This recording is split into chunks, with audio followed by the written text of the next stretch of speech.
All right. Welcome to the Knicks Film School Postgame Show, powered by BetUS. Um, that was no fun. Funny thing in the NBA, how quickly the good vibes from a 4-game winning streak could come crashing down in the span of 2.5 hours. That was a bad loss. That was a bad loss. I'm not going to say it was a terrible loss or an atrocious loss or any more extreme verbiage. You know how much I care about my word usage, because when a team hits 56% of their threes, you like, to some extent, you tip your cap, although the absolute slightest tip of the cap to Utah. And it's Utah in Utah, it's Utah, which is why it's a bad loss, because the team stinks. But it's in Utah, which is, Benji just tweeted it. It's been a house of horrors for the Knicks. Funny things happen in Utah and Denver. Those are really the two road locations where, like, you go and you're just, if you're prone to have an off night already, like, those two places will make it a really off night. And God knows this has been a place where the Knicks have had a lot more off nights than not over really the last decade. Get that stuff out of the way. There's big picture stuff to talk about here, and then there's the stuff that everybody's going to focus on after the game. And they're connected, but I want to address both before we get to the Super Chats. I would be positively shocked if there was a Super Chat comment after this game that did not mention either Karl Anthony Towns or Tom Thibodeau by name. And to some extent, rightly so. The reasons why those two guys are going to be mentioned in pretty much every Super Chat, I'd guess. I never know what, I don't always have a good read on what people are going to talk about, is because of the way that the Knicks lost this game. And I'm actually happy it wasn't a closer loss, because I think otherwise it would be probably even more frustrating. But this is a game, for as much as we have been singing the praises of the vision of this front office recently, to put together this ungodly offense that really can't be stopped by any team. The only way they can be stopped is if they stop themselves. Or on a night like tonight, where they're just not effective in one major component. And it happened to come against probably the worst possible team you could be ineffective in that component, which is 3-point shooting. So we've been singing the praises because, like, when the offense is looking like it's like, all right, you do enough on defense. We know they're capable of better on defense. The flip side of that coin is when the offense is not going. And I even have a tough time saying those words, because the whole reason the offense wasn't going tonight is because guys were just not only were they not hitting threes, guys just stopped taking threes. Like, Karl Anthony Towns very clearly tonight was not comfortable from long range. I mean, he airballed a three. I think it was Popper or James Edwards III. One of those guys tweeted it out. Like, I don't think I've ever seen that before. Like, that tells you what kind of night Karl Anthony Towns was having from behind the arc. Jalen Brunson wanted nothing to do with his three-pointer until he was just – actually, no. It's funny. He hit one or maybe two late, and then he had a bunch of other good looks, and he just passed them up. So he wasn't feeling it from three. Mikal Bridges, I should add his name to the list that maybe people are going to mention in some Super Chats. He was not feeling it. Josh Hart, he made a couple. Thanks for that. And OG was the one guy. And once the OG faucet turned off for a period over the course of the second half of that game, it was like, well, nobody out there is hitting from three, except for the guys off the bench. None of the starters. We'll talk about the bench very soon, I promise. We're going to talk about them. But none of the starters are hitting from three. So then you say, okay, well, what are we going to do? Well, we're going to work the ball inside, and we're going to get good looks inside, because we have guys that are capable of doing that too. Except when you're going against this Utah team that has more length, arguably, than any team in the league, with the fact when Kessler is healthy, and that's the thing that I want to know. Kessler was in there today. My Lord, do you see the difference that he makes against some teams? Maybe not against all teams, against some teams, and against a team that could not hit a three tonight, he made all the difference in the world. Because when the Knicks tried to go inside, whether it was Jalen Brunson or Towns or OG Anunoby, or it didn't matter who it was, Mikal Bridges, like, at some point it seemed like they got the yips, because whether or not Kessler was there or one of those guys with all the, that had length was there, it's just like, it's like they felt the presence, the ethereal presence, and nobody could do anything inside the arc at anywhere near a commensurate rate. which is why the Knicks offense today scored whatever the hell they scored. Whatever the 106 points. I mean, it was I would say the worst offensive showing in terms of execution, in terms of just shot making that I've seen. I thought, like, again, the game plan was fine. You missed your threes, and then you resort to plan B, and plan B wasn't working so well. So that's why, like, I can't kill them too much for scoring 106 points because they shot, and the number rose up late because they had a couple of meaningless ones later, but they were shooting under 30% from three all game. Thank God for Campaign coming in and hitting some threes. But in a game like that, when the threes are not working, and you're gonna need to scrap and claw and probably try to find some other ways for offense, you do have another way to try to win the ball game, and that is to attempt to win it on defense. And in a game that the Knicks lost by 15, they had one guy who was somehow a plus 19, and it was Jericho Sims. Now, did Jericho Sims play to a plus 19 in 9 minutes? Was that all him? Of course that wasn't all him. But that number is representative of the defensive energy differential between Sims and Towns in this game. And if you want to boil the game down to one thing, it was that. Because when Sims was in the game, it not only was his defensive energy higher, but because his defensive energy was higher, it allowed all of the other Knicks that were on the floor with him, including Campaign, who's probably going to get my 3-star player of the game when I write about this, which I'm not doing tonight. Sorry, anybody who's expecting a newsletter tomorrow. You can wait until Monday for this poop fecta. It allowed Payne and OG and McCall when he was on the floor and Hart to be more active and be more aggressive when Sims was out there. When Towns was out there defensively, there was a possession. There were a lot of possessions like this, but I noticed one. They made their run. Oh, no, sorry. The Jazz made a run. Oh, that's right. The Knicks made their big run, 17-0, missed a chance to tie.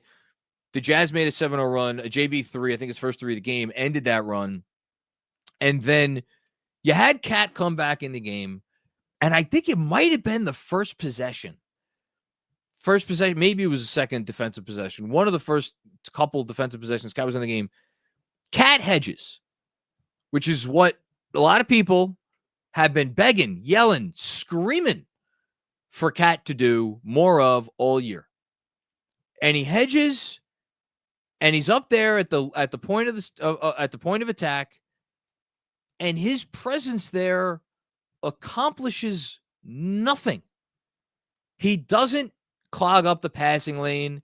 He's not putting pressure on the ball handler, and he sure as shit isn't getting back to the roller, who I forget who the hell it was, but whoever it was rolled down the lane, got the ball, and I honestly don't even remember whether it led to an easy 2 or a kick out 3. It was one or the other. It honestly, at that point, it doesn't matter. And that is not an acceptable level of defense from Karl-Anthony Towns. And I'm not going to sit here and kill Towns fully, because for me to sit here and be like, well, his effort wasn't there today. The guy got 16 rebounds, 8 on the offensive glass, and I just watched the game. His effort was there. And honestly, I think for him, when he defends like that, it's less about effort, and it's more just like he's not the most gifted defender. And there are times when he's better, and there are times when he's worse. And you hope for the times that he's better and he's a little bit more active with the high hands and the quick feet and all that stuff. And we weren't getting that today. Not saying he's went out there and dogged it. He didn't. Just watch him under the glass on either end of the floor. You don't go out and get 8 offensive rebounds but dogging it. So I can't sit here and in good conscience kill Cat. But he was bad defensively. And if you weren't winning the game on with your offense, with your 3-point shooting, and he wasn't able to do much else on the floor for individually, at least offensively, because when he drove the ball, that didn't go well either, because it just was an off night for him. And again, Utah's length. And I can't even, by extension, say, well, just his presence out there meant something. I think Utah's length even kind of neutered how much him just being out there impacted the Knicks' ability to generate meaningful offense, meaningful good offense in other areas. So if you weren't winning the game that way, I think it was incumbent upon them to try to win the game on the other side of the floor. And Jericho Sims gave you a chance to do that, and he played 9 minutes. And that falls on the head coach. And you know me. You know me. I will blame the fucking janitor before I blame Tom Thibodeau. I'll blame the person that cleans the jerseys. Well, you didn't clean the jerseys good enough. That's on you, man. That's certainly not on the head coach. That's me. That's the guy telling you this. And yet Jericho Sims playing 9 minutes. And I get it. I get it because I get the man. I've watched him. I mean, I've paid attention to him his whole career, and I've certainly watched him intently while he's been the coach of this team. And he believes in consistency. He believes if you repeat something enough and you put forth the requisite amount of effort, eventually the results will come around. And you know what? Eventually the results, I believe, will come around.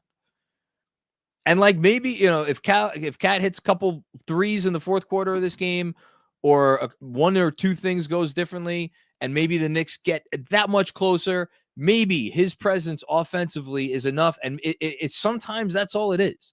Sometimes it's a couple plays. But tonight, those couple of plays didn't happen. And because they didn't, Tibbs has to own it. He has to. There's no alternative to the result of this game. Now, do I think if Jericho Sims goes out there and plays 25 minutes, the Knicks win this game? With the way the Jazz were shooting, probably not. Like, it probably would have been a closer loss, which would have been all the more frustrating. So I which is why I always have a tough time saying, oh, the coach lost this game. Like, the players lose the game, and in the first half especially, I want to make sure I get this out there. In the first half especially, no one on the Knicks was taking it to the Jazz on defense. No one.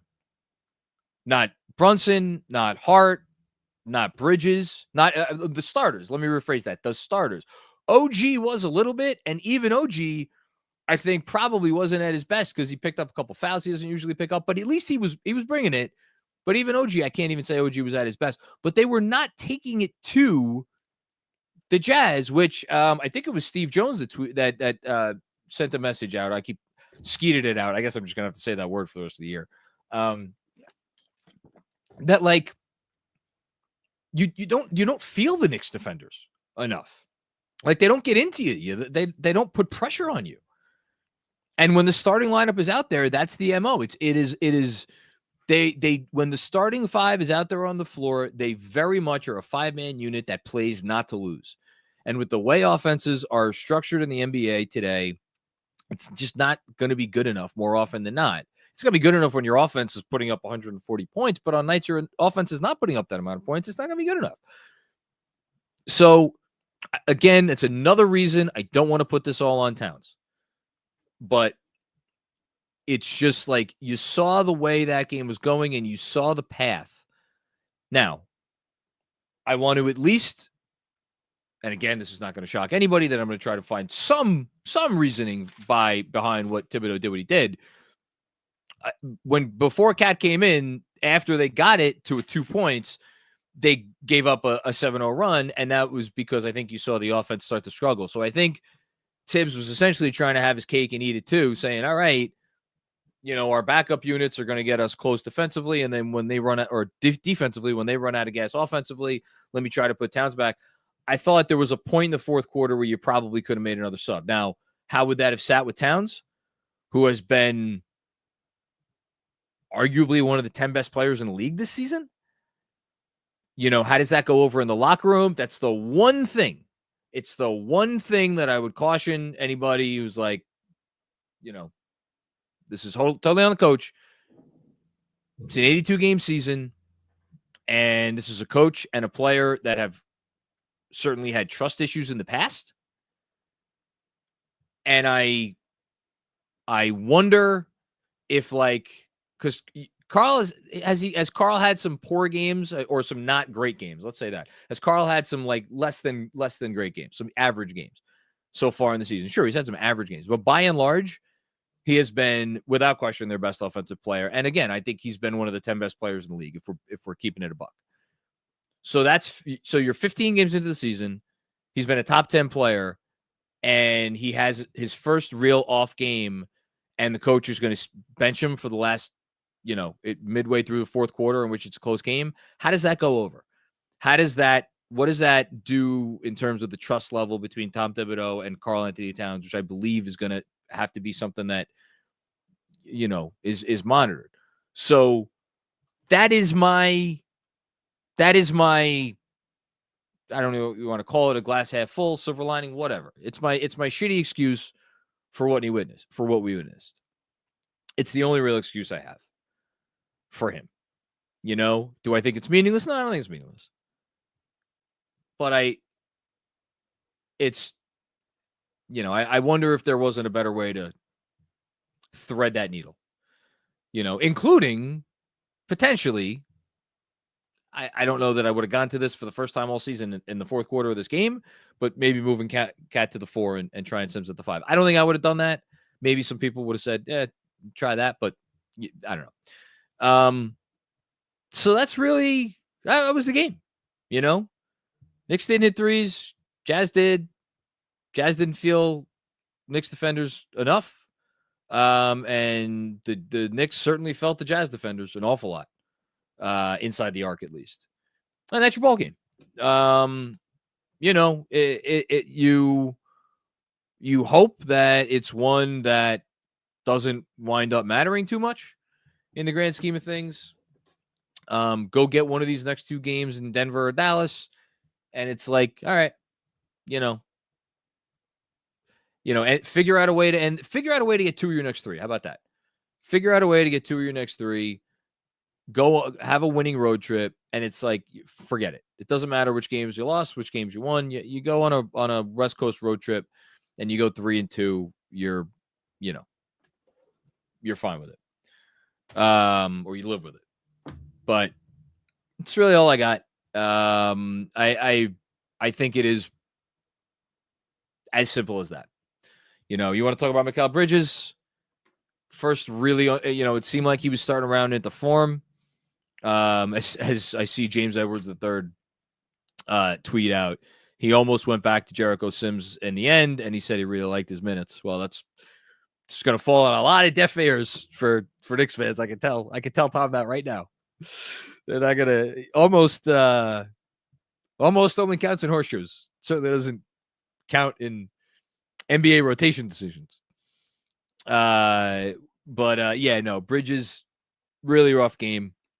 1 of 7 from deep. There were a few above the break threes that he attempted that were just, they weren't great.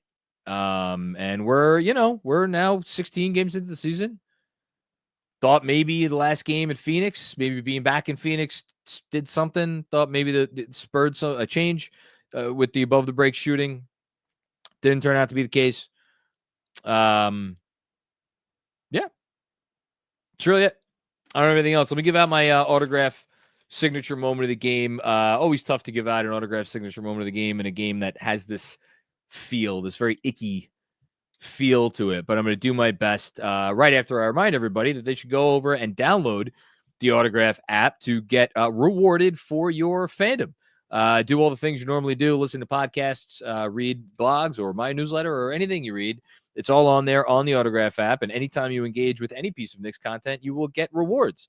Add up those rewards and you get all kinds of prizes, plus get exclusive content from content creators like me. You could download the app anywhere you get your apps. Use code KFS if you do that. I'm going to give it to probably the most excited I was for this game, which was the game with a possession. It was where the run got up to 12-0, and the Jazz had about 18 different looks at their own basket. And the activity of the Knicks, just hands in there, high hands, everything. Jazz missing. And then it came back the other end, and somebody attempted a shot. I forget who attempted it. It missed, and there was Jericho Sims there for the putback dunk. And I was electrifying. Absolutely electrifying. And let me tell you, that 17-0 run, which felt like it happened in about 4.5 minutes, it was electrifying. It was awesome. Yeah, here's Tibbs after the loss, which, again, I essentially said the same thing. We were flat. Every time we got it down to like 5, we gave up an easy shot. There's going to be nights you don't shoot it great, and you need your defense and your rebounding. I mean, yes. So, but the question's going to be, did you play the players that give you the best chance to get that defense where it needs to be? Okay. That's it. Thank you, Autograph. And let's go ahead and hear from people, because I'm sure there's going to be some frustrated folks after that one, and I don't blame them. Russ Guberman. Russ, before even reading your comment, I'm going to note that you always do seem to poke your head in when things are going poorly. Just throw that out there. Let's see what your comment has to say. Hey, John, despite all the hoopla over the offense, have we beaten a single good team this year? I'm concerned with our lack of speed and athleticism. How did I know? Listen, you could but a lot of things in the NBA. You cannot but this offense. I talked about it. I wrote about it this week. Jared Dubin wrote about it in his wonderful newsletter, also on Substack. Last Night in Basketball. This is not one of the best offenses in the league. This is one of the best offenses of all time. If you grade them relative to league average, or if you just look at their offensive rating, any way you grade this offense, it's one of the greatest offenses of all time. So, yes, the hoopla over the offense is the first thing on the resume, and whatever comes after that is a distant second. Because all that hoopla is because this is an offense that, again, you cannot stop. They were not stopped today. They just couldn't make shots that, like, they'll make 9 days out of 10.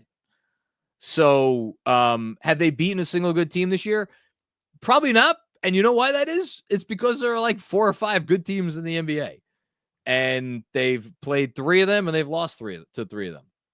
I trust this team will beat good teams. Is it going to be a work in progress? Yes. Do they have enough speed and athleticism? Like, yeah, they have enough speed and athleticism. Like, they just need to use it better. Thank you, Russ. Like, it's okay if you're going to be negative. At least just be, cogent.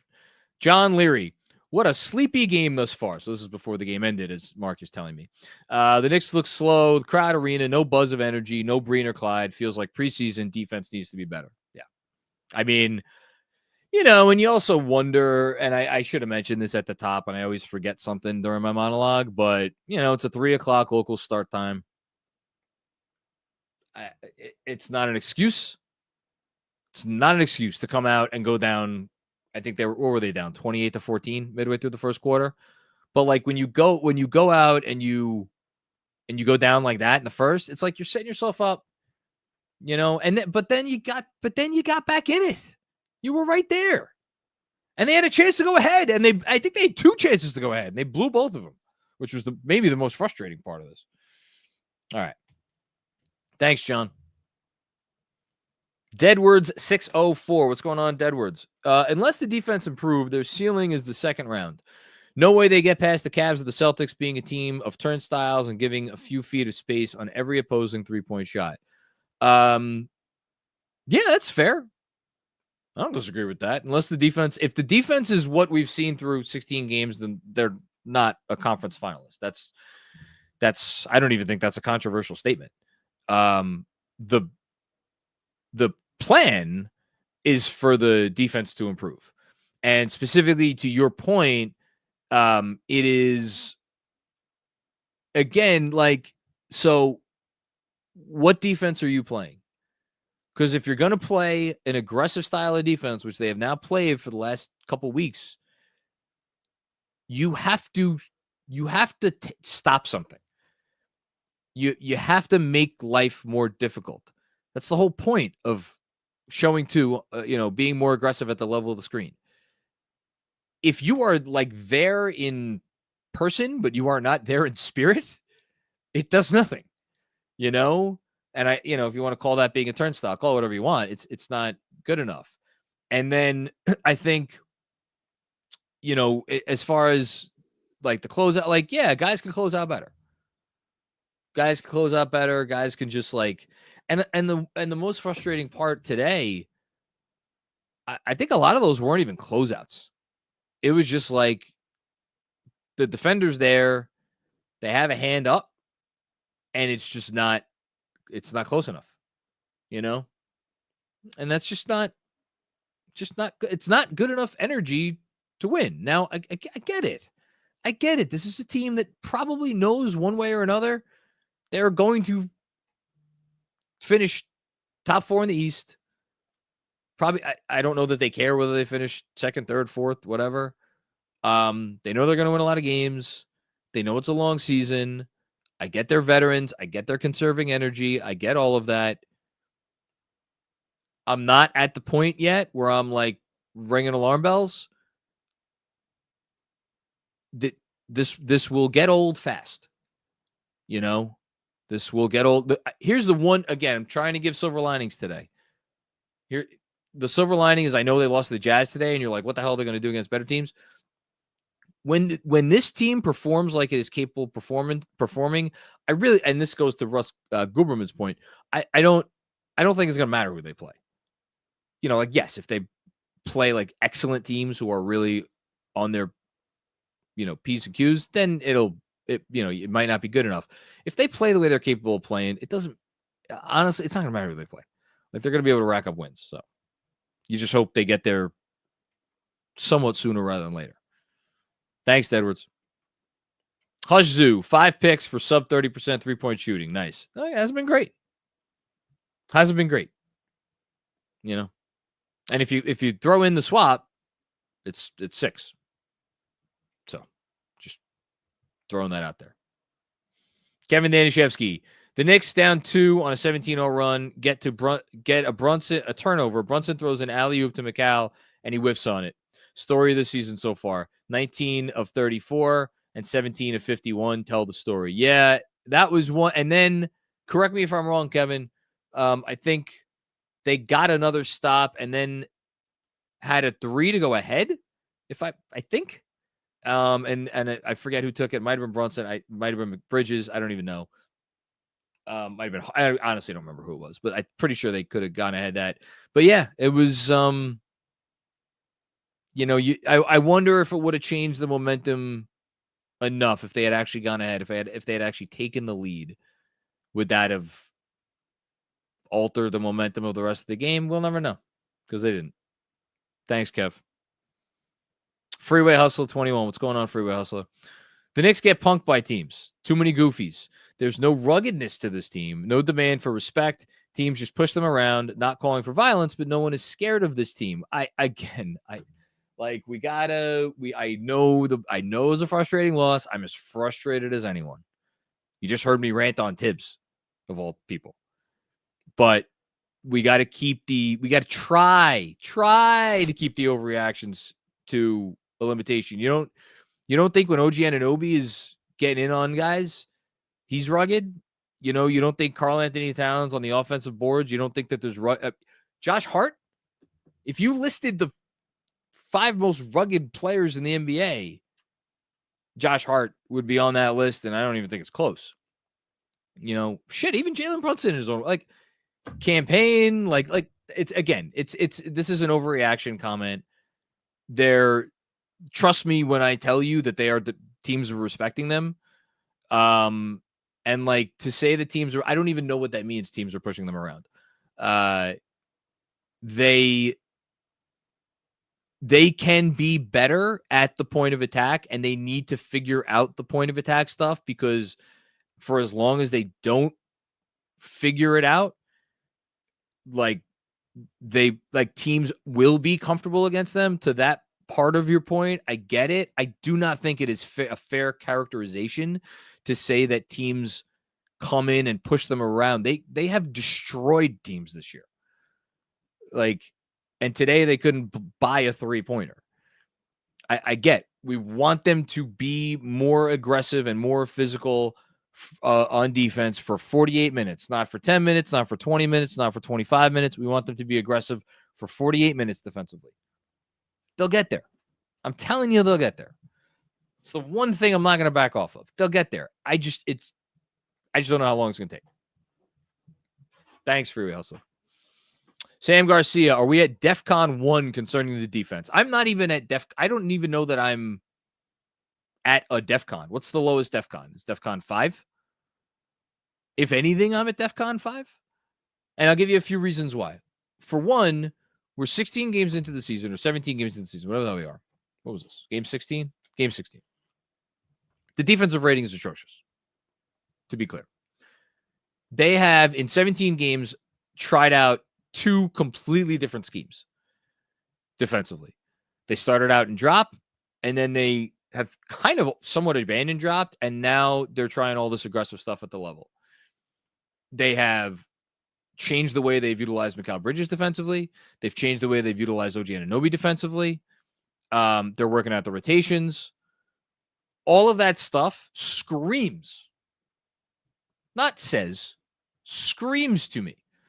This is a head coach who is in the experimentation phase of, okay, what's going to work best? What do I want to do? How do I want to do it? And then when you add on top of that, the fact that they are not fully healthy, and the guys that they're missing, I would argue, Deuce McBride, Precious Achiuwa, maybe fairly important players in the grand scheme of things in terms of mixing and matching and maybe getting a little bit better on the defensive end. That's number one. And number two, the thing I said before, it's a long season. There's a veteran group. Like, they are, I believe, calibrating themselves. Are they doing it as well as we would like? Probably not. So, like, yeah. For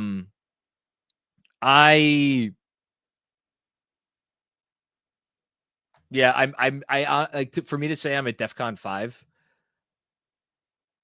Yeah, I guess compared to where I was before the season, I don't think I thought the Wings would be able to insulate Towns and Brunson more than they have. So I get, yeah, sure, I'll go DEFCON 5. Because I haven't yet seen the defense work, you know, and like to the extent that I needed to, with Towns on the floor at the 5 against a good team, you know, and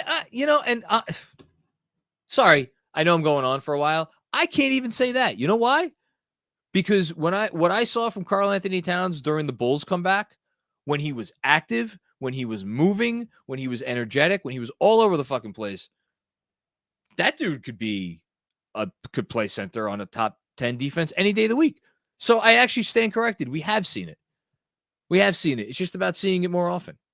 Yeah. So you know what? I take it back. I'm not even at DEFCON 5. Hush Zoo. Cat might have the worst whistle out of the stars. He didn't get a whistle tonight. A couple other Knicks didn't get it. I did think the whistle was bad. I haven't mentioned it because you go into Utah and you lose by whatever the hell they lost by, 15 points. I don't care if you got the worst whistle in the history of whistles. It's not an excuse. Thanks, Hush. Mind Freak. You think Mikal's Iron Man streak is because of him being too scared to attack the rim and get physical?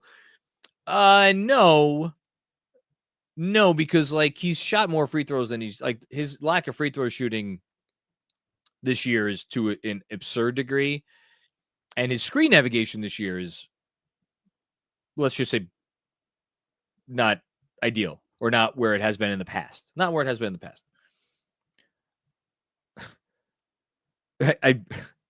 don't even like. I don't think it's because he is scared. I will just say that. I don't know what it is, and I will just leave it at that. Mark Frangos, what's going on, Mark? Shit happens. We just need to coach the losing stink off of Mikal. We know we can be better. Big fan of the show. Mark, checks in the mail, man. I needed even a couple ounces of positivity to get me through this one. I appreciate that. Yeah, we know he can be better because he's been better every year of his career. This is the worst basketball that Mikal Bridges on balance has played for a significant stretch in terms of what he's being asked to do and what he's producing in response to what he's being asked to do. Probably the worst stretch of basketball he's played since his rookie year, maybe his second year. This is not the player he will be. He will be better. I'm confident that he will be better. Thanks, Mark. Juanon, Bridges, Brunson, and Cat were 17 for 53. I get that this was a bad loss, but that's not a thing that's going to happen often, if ever again. There's no reason to panic. Deuce would have helped. #fire Tibbs. It's funny. I go on the top of the show and I said everyone's going to rag on Cat and everyone's going to rag on Tibbs. And sure enough, nobody, other than jokingly now, Juanon, nobody talks about Tibbs. It's probably the most reasonable thing to say. I still think it was a bad loss. I still think you can't lose to a Jazz team that has 3, now 4 wins and whose defense has been atrocious. Now, if I was a responsible podcast host, I would have done this beforehand, but I will attempt to do it now. I am curious what the defensive on-off numbers are for Walker Kessler this season, because I watched them the other night against the Spurs, and the defense that they played without Kessler against the Spurs was an atrocity, the likes of which I don't think I've seen in the NBA this year, and I've watched multiple Wizards games. I'm looking it up right now. The Jazz, going into today, they were like the same defense with or without Kessler. Now, historically, they've been much better with him than without him. So I do want to at least give that as a caveat. But like, man, that the way that team kicked it around today, I know they shot the freaking lights out of the ball, and I know the Knicks couldn't hit a shot, which is, again, why it's not a terrible loss. It's not an atrocious loss. It's a bad loss. It's a bad loss, and I want to apportion blame where blame deserves to be apportioned. So, yeah. Thanks, Juno. Will Oliver, can't keep starting off poorly. Very annoying loss. Again, keep everything in perspective. This team just went out the previous 2 games before this and had 2 of the greatest first quarters that you will ever see. Like, literally. I don't think bad losses have. I don't think bad starts. Like, I'll look up right now how they've been as a first quarter team this year. I don't think this includes today. Let's see. In the first quarter this year, the Knicks have the 8th best net rating in the NBA. They are outscoring teams by 6.8 points per 100 possessions. That includes today, actually. So if you were looking at it before today, sorry, I'm getting there. Coming into today, the Knicks as a first quarter team were plus 7.0 points per 100 possessions. So they went down a little bit. But no, they've been the 8th best first quarter team in the league this year. So I don't think that's a problem. Thanks, Will. Hush Zoo. I do wish Tibbs just dipped his toes with a Sims and Cat lineup against 2 bigs, sometimes 3 bigs this game. What's JB's floater percentage? It feels low. I will look that up as well. I'm just throwing it out there. We haven't seen it yet. I wonder if he's waiting for Precious to put that out there. I don't know. Frankly, I would, again, like I keep using the baseball analogy. You need all of your pitches. You need all of your pitches to go all the way. And even if you may not need all of your pitchers during the regular season, you at least want to gain some experience with those pitchers in the regular season for when you need them in the postseason. So yes, I completely agree. I'm curious to see it at some point. Would today have been the day to do it?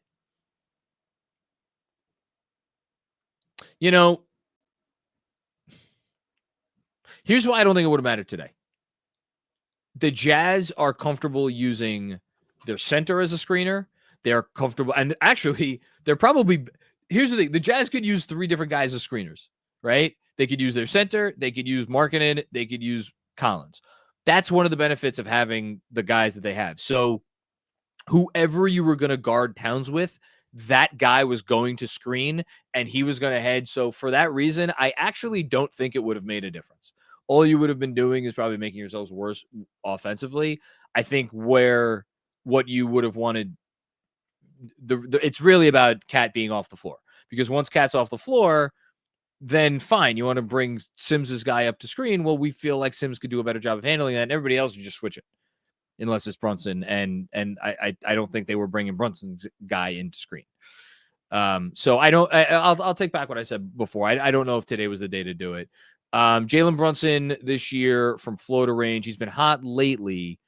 Why is it making me log in again? I hate when cleaning the glass. I love cleaning the glass, but sometimes it makes you do this. Okay, give me 1 second. I'm gonna pull it up. I'm gonna guess let's play a guessing game. I'm gonna guess Jalen Brunson from Florida range is hitting 43% this year. Let's see how close I get. 42%. All right, that's close. It probably went down a little bit today, so probably about 41. Yeah, and just to give everybody context who may not know, he was the last 4 years: 52%, 49%, 51%, 51%. It's gonna go up. He's going to get better. Okay. Let's have a quick word from our good friends at BetUS. If you're looking for a new book this basketball season, BetUS is your answer. With the fastest payouts in the industry, fast and easy deposit withdrawal process, 24/7 personalized service, 365 days a year, 10% back on your net losses, the best betting variety in the business, and live wagering on all major games.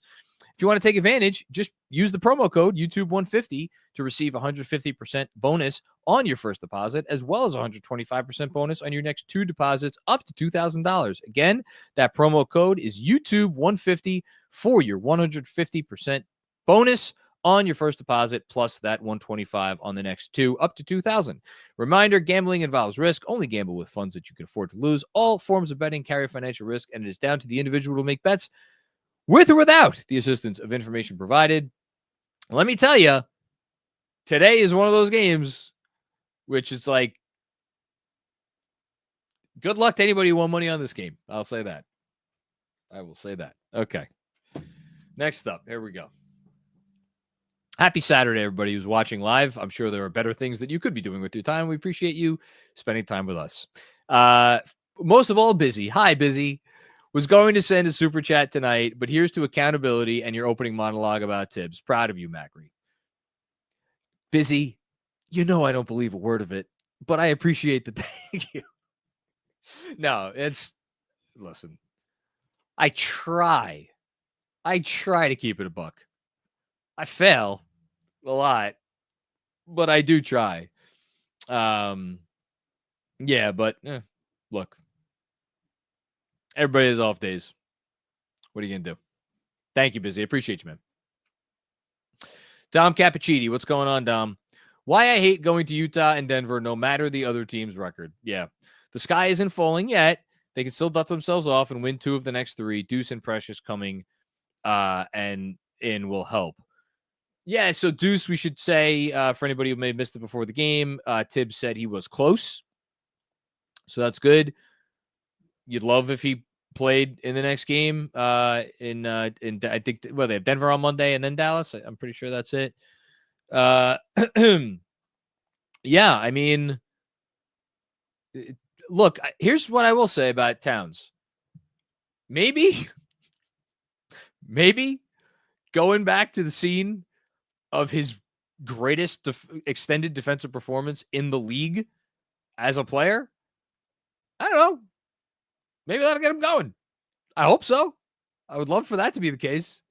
Yeah, and look, Dom, this is where the overused saying it's a long season, like, you do have to say it, and it's a long season with a giant like footnote, and on the footnote part it says, and it's the East. Keep telling yourself that, brother. It is the East. I know none of us signed up for a team that didn't win, 50 whatever games. But like right now, the way things are looking, If you could win close to 50 games in this Eastern Conference, close to 50 games, you're going to get yourself a top 4 seed. And for right now, like, just get me in that top 4 and figure out your plan defensively. Just figure out your plan. You have 65 more games to figure it out. I don't care if they figure it out in game 65. If you could go into the playoffs feeling confident about your approach defensively, that's all that matters. If you can't, then we're at whatever DEFCON you want to put it at, because then, like, and people get on me sometimes for like discounting, like, oh, you know, like, this season doesn't really matter. No, this season matters. Do they need to win the championship this season for this season to be a success? No, they don't. But if they don't figure out a sustainable defensive approach before the end of whenever they get eliminated from the playoffs, and obviously I hope it ends in a championship, but if they don't figure that out before the end of the playoffs, and they need to go into this offseason feeling like, well, shit, we had a whole year of this and we couldn't figure it out. What do we have to do to the roster? And then you're back in the place that Minnesota was, where you're asking yourself, well, shit, do we need to bring in like a center and move Towns? Then I'm not going to sit here and say that's a disaster, but that's not good. That's DEFCON something. But again, we are so far away from that. Just figure it out. That's all that matters. Figure it out. Thank you, Dom. OG team. Felt like Macau killed the momentum multiple times. I mean, I didn't even look at the freaking the plus minus. I'm assuming Towns was really bad. Yeah, Towns, my Jesus Christmas. Minus 34. Yeah, but Towns was Hart was a minus 37, and that's very deceiving. Bridges actually, here you go. So why you shouldn't pay attention to game to game plus minus. What was Mikal Bridges? A -1. Easily the best of the starters. And why was that? Because he was not in the game at the end when they kind of let go of the rope a little bit. And he was in the game. And here's the thing. Let me say this, OG team, and I'm not fully disagreeing with you. I do think I will say he was not helpful for the momentum, but I thought defensively, when they made their run in the first half. Hold on. Yeah, he was kind of part of that. He was part of it a little bit. Actually, wait, no. What am I getting confused with? Yeah, they did make a run at the end of the first quarter. He was part of that. I'm getting my halves confused. It's what happens when you get old. And then when they made their run in the third quarter, he was on the floor. Yeah, I know I wasn't imagining things. And I thought he contributed to that. So I don't know. Eye of the beholder stuff. Dom Cappuccini with another one. Don't be fooled by my optimism that I am not pissed. I am seething. Don't seethe. It's not worth seething over. I don't even know what game has left me. What game had left me seething? I was extremely annoyed after the Bulls game. And I was more disappointed because it would have capped off a perfect night with my wife. I don't know that any game this year has had me seething. Losing the Nets game would have had me seething. That would have had me seething. The Hawks game probably came the closest. But the Nets, if they lost that Nets game, that would have had me seething. Anyway, we just have to remember a 4-game win streak doesn't cure the growing pains. Let's go Knicks. And nor should anybody have expected it to cure the growing pains. And if you, Dom, I know you read the newsletters. I was very careful as I was singing their praises after all these wins. At no point was I like, we did it. We did it, Joe. mission accomplished. No. It's a process, and the process is long, and it's it has ups and downs. Thank you, Dom. I appreciate you as always. Drew P, what's going on, Drew? The Sims minutes make me wonder what Mitch can do.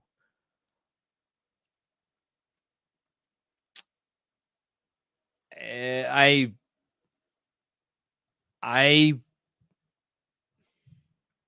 let me try to spin it positively. I would be the happiest guy in the world if I saw Mitchell Robinson coming off of the surgery that he had, and with where I suspect his conditioning may be, I would be very pleasantly surprised.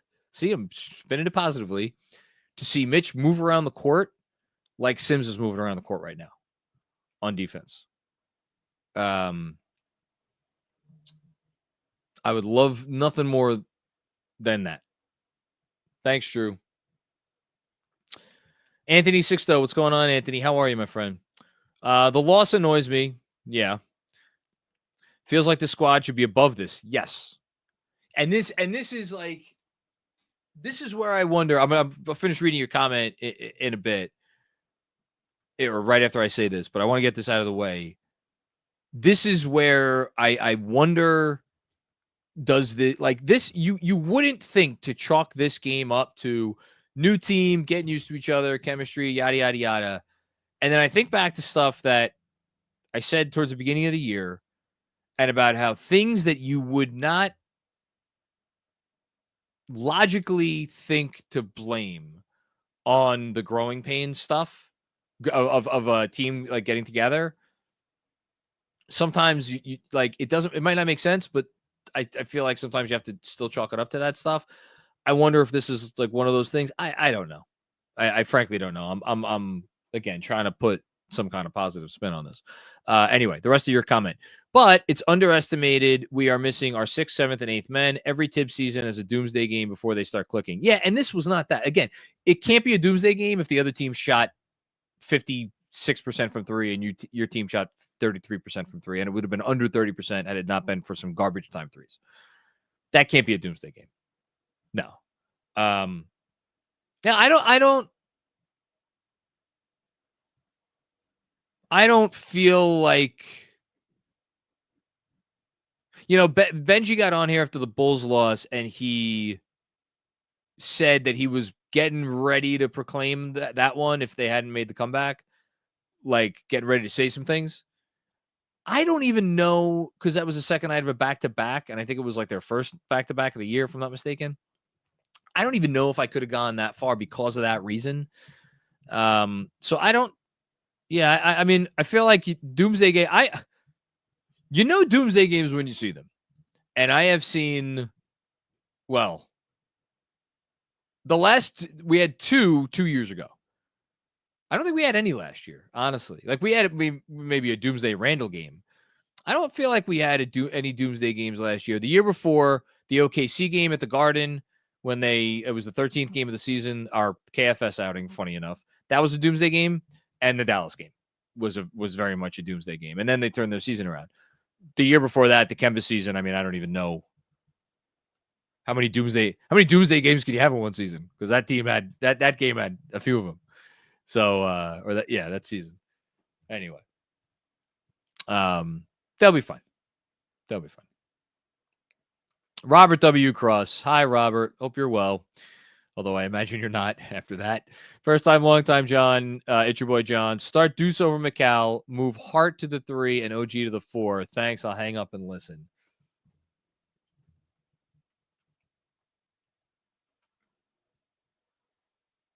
Even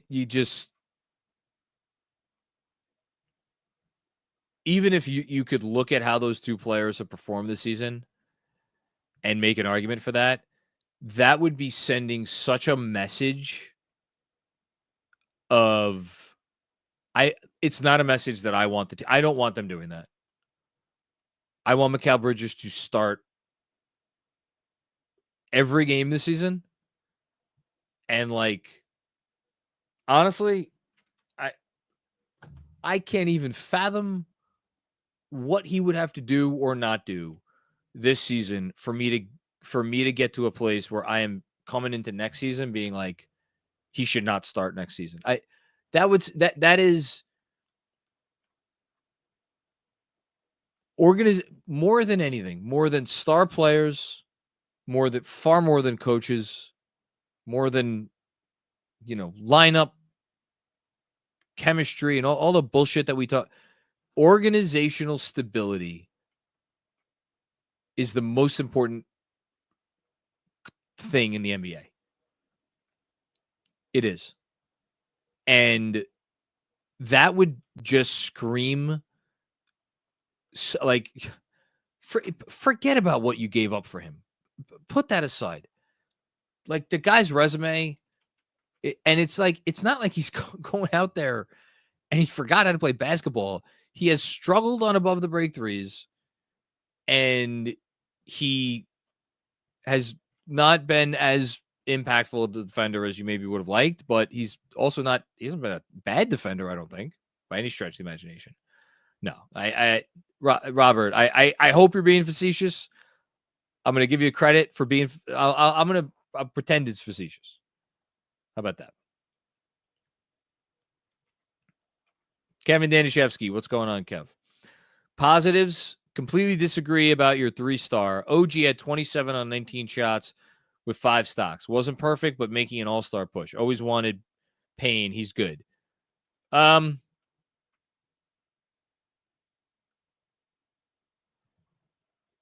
you might be right there.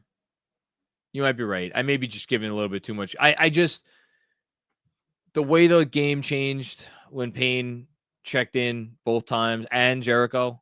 I'll put it this way. Those are the 3 honorees, OG, Sims, and Payne. There's no question about that. It's just a matter of the order.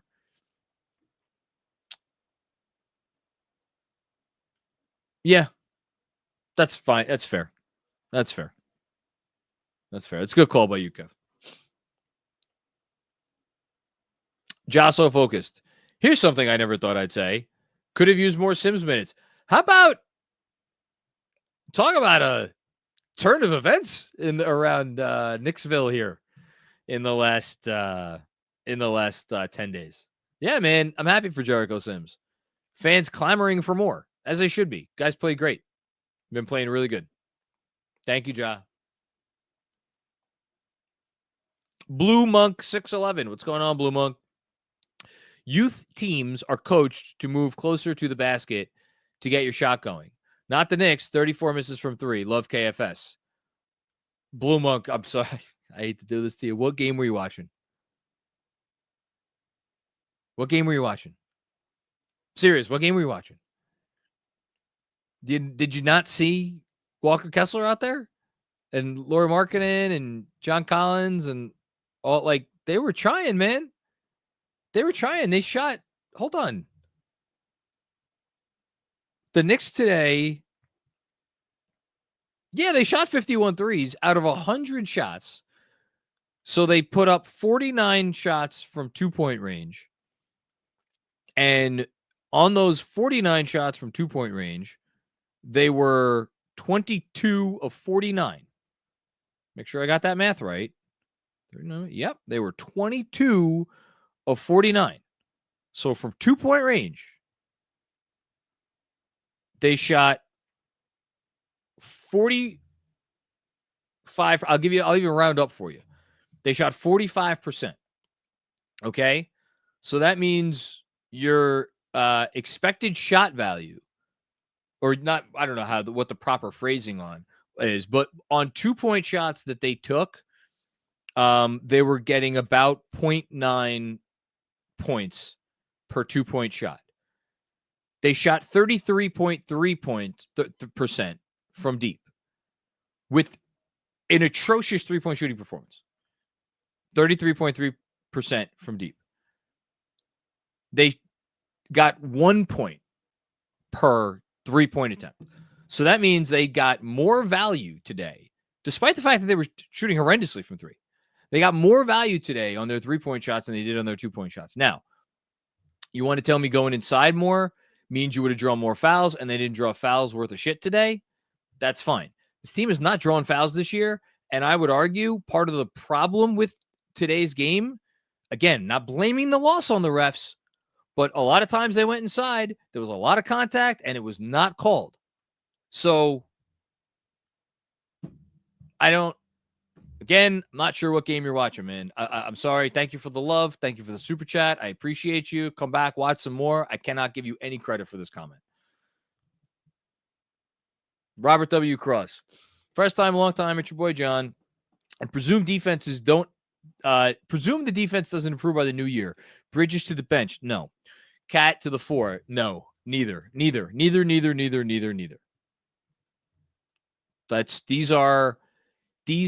are DEFCON 5. These are DEFCON 1 options. And if their defense is 21st on New Year's, which will be what game will be? That'd be about game 33, 34. I'll look up right now. 33.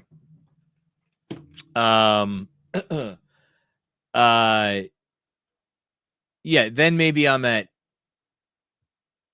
DEFCON, 5. Honestly, I'm not expecting it to improve a ton.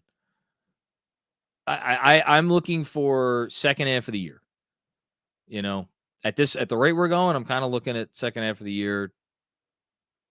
And I've been consistent with this. I've been saying overall chemistry, offense stuff, give me 20 games. Defense, more like 30, 35. So you're right around there. So I'm not going to be sounding any alarm bells before New Year's, and the defense isn't that much better. I want to be better, but yeah. Okay. We could do a quick out-of-town scoreboard presented by our friends at T-Squared Social, just so we could give them a little shout-out. Reminder, of course, if you want to go to the best sports bar in New York, head to T-Squared Social on 42nd Street, just down the block from Grand Central Station. Get a free draft beer when you tell them KFS sent you. You can go tonight. Tell them, hey, Knicks Film School sent me here. They said I could get a free draft beer if I said KFS. They'll give you one. Visit tsquaredsocial.com. Learn about club memberships, trivia nights, sports leagues, and much more. Only one game going on right now. I have it on my TV. It's a nail biter, 56-56. How you doing? Tie game between the Orlando Magic with Franz Wagner playing like a freaking all-star as he just misses a 3. And the Detroit Pistons, the feisty, yes, they are, Detroit Pistons. Those teams would like the Magic to lose this game. They won a great game against the Lakers the other night on a Franz 3 to win it, to go ahead of the Knicks, or to I think they were in a tie with the Knicks in the standings. Now they've gone ahead of the Knicks in the standings. Let's hope the Knicks could go back ahead of them. So let's root for Detroit. And any other games go? Oh, there's a few other games going on right now. Sorry, a bunch of games just got started. We got Memphis, Chicago. That's early, 20-14 Grizzlies. Portland, how about those Blazers? Had an early 12-9 lead on Houston. And Bucks and Hornets have gotten started in Milwaukee. Those teams just played in that great game that the Hornets won. Let's see if the Hornets can win another one. Okay, that's your out-of-town scoreboard presented by T-Squared Social. A couple more super chats, and we're finishing up. Rich McLeod, what's going on, my friend? The price of high expectations. You're damn right about that. Every low feels that much worse. I've said it already. Every loss this no, there's not. I would be shocked if there was a loss this season where there was like a genuine positive or genuine like, it's fine. It's gonna be like this, but it's fine. I've said 20-30 games all season, and I'll stick to that. But this was an annoying one. Yeah. I gotta tell you, people like overall. I didn't think that this was that much doom and gloom today, but I think we have one more super chat left. So let's maybe someone was saving the best for last or the worst for last. Richard Bailey. I don't see a comment there. I don't know if Richard Bailey had a comment. If not, thank you for the contribution. Here we go. Justin Richards, 2 points. Thank you for the very generous contribution, Justin. Appreciate you. This should have been a game for McCall to feast. Sexton, George, Clarkson are either young or too inconsistent for him to not have an impact. Second, I felt the defense in the second half. Yeah. You absolutely did. And, I killed Towns a little, obviously, not killed him, but, I got on him at the beginning of the show. I thought he even ratcheted it up a little bit, after he came in towards the end there. It wasn't all great. It was not all good. It was some bad, but like you did feel the defense in the second half. I agree with you much more than you did in the first half. 100%. Not even close. And by the way, I think the Jazz shot better from three in the second half, and they scored. No, never mind. I was going to say that they forget about it. They scored 50. What is 60? Or 50. Yeah, I'm not giving them a freaking compliment for giving up 57 points to the Jazz in the second half. It was better. It was better. As for Bridges, yeah, man, you nailed it. I thought Brunson. What did Brunson finish in this game? Brunson had a couple of misses late inside the arc, but by and large, Brunson today was 6 of 10 from 2, which that's fine. And I thought, again, like clearly the Jazz were paying a lot of attention to Jalen Brunson. So I'm not gonna kill Brunson. Like Brunson needed to do more in this game. No. This was a Bridges game. These are, like, if you want to go so far as to say these are the games you get Bridges for, fine. Say it. Say it. OG certainly did enough on offense. Wasn't his fault. I'm not about to kill Brunson. I mean, Brunson, say this for Brunson. Didn't have it from 3, 8 assists, 2 turnovers. That's fine. Cat is his first bad offensive game of the year. Guy gets a pass. Josh Hart, I thought offensively, I thought Josh Hart was okay. It was good. Forget okay. It was good. It was good. It was very good, actually. Did all the stuff Josh Hart usually does. So, yeah, like some guys had off nights. For Bridges, it stings a lot more. Because you're right. You're absolutely right, Justin. That's a great comment. It's a great comment. All right. I think that's where we're ending it. Ending on a great comment. And I hope, I don't know. I hope it works its way out into the universe, into the ether, and Mikal Bridges gets a little shiver up his spine and is like, man, I got to put on a show in Denver. That's what we should all hope for. Because there's no better time to turn it around than the next game they play, which will be on Monday. I will be on, of course, after that game. Looking forward to that. And looking forward to recording a podcast with Benji Ritholtz. We are recording tomorrow. That pod will be dropping usual time, Sunday into Monday. So it'll be on your feed first thing Monday morning when you wake up. Or if you're a night owl, I guess before you go to bed on Sunday night. But until then, thanks everybody for checking out the show. Please do all the things that help us out here. 5-star rating, positive review, good vibes, anything, subscribe, all that great stuff. We appreciate it. We appreciate you.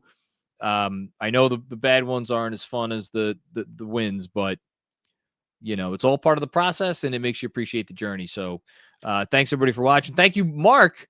Was on the 1s and 2s today. You got stuck with a little bit of a dud, Mark. We got to get you on here for a good positive game, and then I'm going to get you up here on the stage one of these days. But until then, and until next time, we'll talk to you soon. Peace out.